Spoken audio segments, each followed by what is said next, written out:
Here we have a new mystery book by Anne Glenconner called Murder on Mustique. You may actually know the name as she wrote the book Lady in Waiting, My Extraordinary Life in the Shadow of the Crown last year, about her life as part of the royal family circle and the time that she spent as Lady in Waiting for Princess Margaret, the sister of Queen Elizabeth II. Her new book is a mystery set on the island of Mustique, a real-life private island which was owned by Lady Glenconner and her husband, and they worked to transform it to a luxury paradise for the rich and famous. Lady Glenconner's husband gifted some of the acreage on Mustique to Princess Margaret upon her marriage. Thus, much time was spent here during her lifetime. In the mystery, a young woman disappears, and the main character, Lady Veronica Blake, heads to the island to see what is amiss. It sounds like Anne Glenconner pulled from a lot of her real-life experiences on the island and spending time with socialites to then write an interesting mystery with a character that may be based on herself, not 100% sure, but she is intent on solving the crime.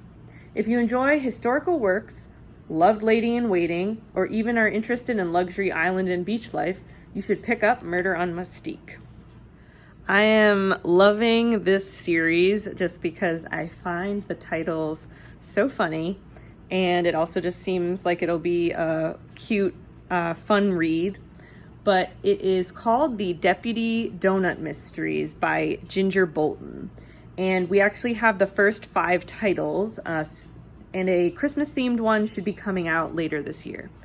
The series starts with Survival of the Fritters and goes on to Goodbye Cruller World, Jealousy-Filled Donuts, Boston Scream Murder, loving the Halloween theme, and then Beyond a Reasonable Donut is the latest title.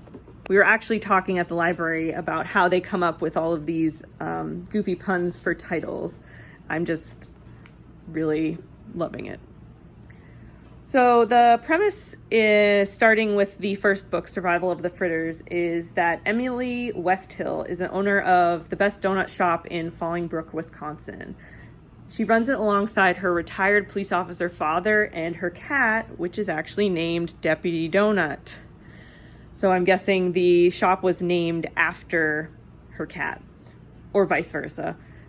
In the first book, one of her regulars is murdered and found among her stale donuts. The murder occurs on the 5-year anniversary of the victim's own son murder, which is a crime that Emily's late detective husband was unable to solve before his own sudden death. So it's up to Emily to uncover the truth and save her shop.